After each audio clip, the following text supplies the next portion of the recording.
Hello to few people who watch these videos. Just to preface, all of the stuff they got from their moveset was from another small channel called Salty Gamer. I will link their channel in the description. Please show them some love. It doesn't really take too long to go over there, watch their video, and subscribe. Or just go over there and subscribe.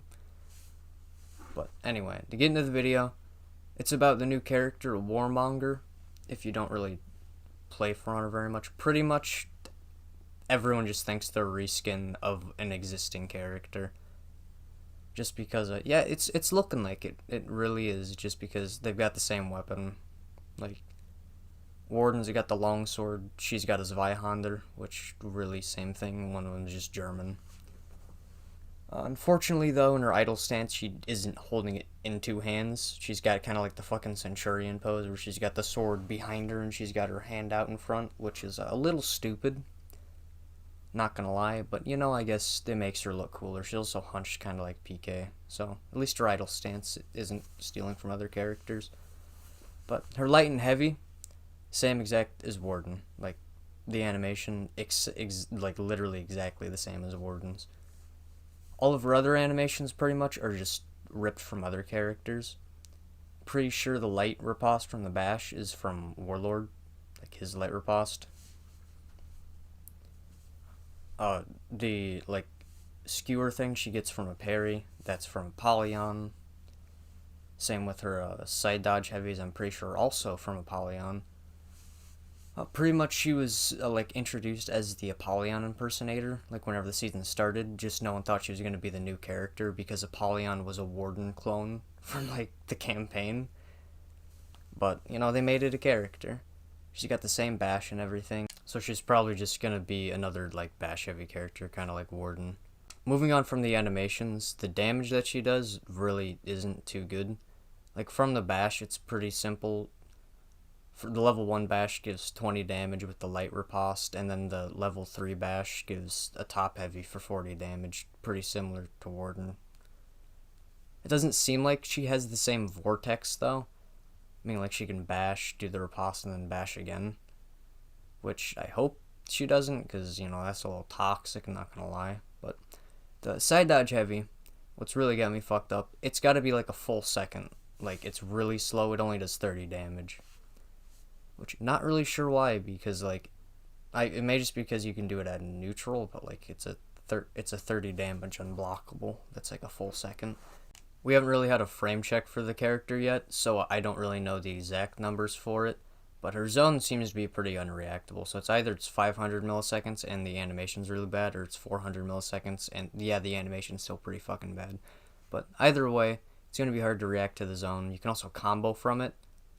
It has enhanced properties like most zones, so it's probably heavy just like Warden's. It comes from the opposite side though.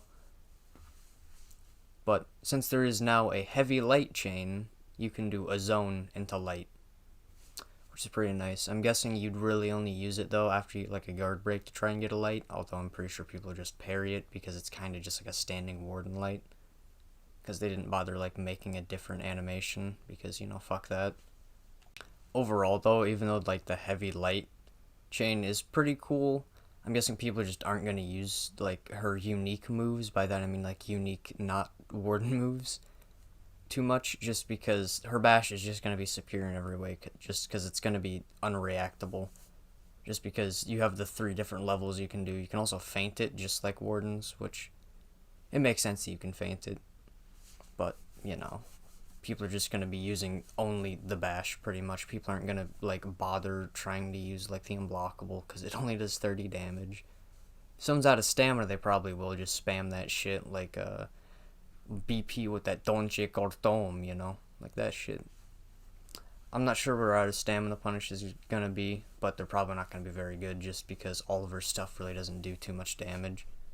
Everything so far in her moveset's been pretty mild. It just seems to be like decent and stuff, other than like the bash. Of course, it's like the best form of offense in the game. It does decent amount of damage, you know. Other characters have it, let's move on. But like, the thing that's like really weird about the character, the thing that has me fucked up the most, are her feats. Now, what got me fucked up about her feats, you know, the lady right there, you can see her, This is just by chance that happened, but that's Nusha right there. I've got a rep 10 Nusha that's not like a super high rep. Her fourth feat's called Infection. You know, it's a fourth feat. It's a single target one. Like, the only problem is, Warmonger for her first feat and fourth feat have pretty much the same thing, except better in both slots, even the fucking first feat slot. So pretty much Warmonger, like, no activation, no startup, like, no recovery pretty much. Puts poison on her blade, and then anyone that she hits gets, like, infection on them. Which, you know, kind of it seems to be a lot better than Nusha's fourth feat, which, you know, isn't really very good, so I don't really think the feat's going to be overpowered by any means. But what's worse is her, actually, no, the first feat's probably worse. I don't know what the second or third feat really is, because they both look like passive feats, but the fourth feat is pretty much just Smoke Bomb, except poison instead. It doesn't actually do, like, the Smoke Bomb effect, it's kind of just the same animation, you know, ripping more animations from shit. But it just puts pretty much just infection on everyone who's in the area. So, pretty much you can't gank the character if they have either their first or fourth feat, which pretty much just makes it so you have to, like, choose one person to sacrifice to get bash spammed by a Warmonger and a gank, and then go back and then kill her because she doesn't have good target swap, just like Warden. Her feats just pretty much make her Warden, but for 4v4s, just because it makes so people can't really gank her. Because it's kind of the same feat, but just in two different slots. I mean, I guess you have to hit the person for the first feat, but, like, it's pretty much just gonna have the same effect. But I'd say her feats are probably better than Warden's for 4v4. I mean, second wind's still probably gonna be better. I will actually be fucked up if Warmonger also has second wind as a third feat. But yeah, second wind Star Banner is still probably gonna be better than, like, whatever her third passive feat is, and whatever that Smoke Bomb shit is. So yeah, 4v4 is pretty much gonna be her game, just being the 4v4 like Warden, because that's really what she is, just a Warden clone. But everyone's just gonna, like, probably think she's gonna be overpowered for, like, maybe the first few weeks that she's out, like every other new character. But that's probably just gonna be because, like, target swap, side unblockable, like, just over and over again, or like in 1v1s just bashing. But just remember, Warden's probably still better.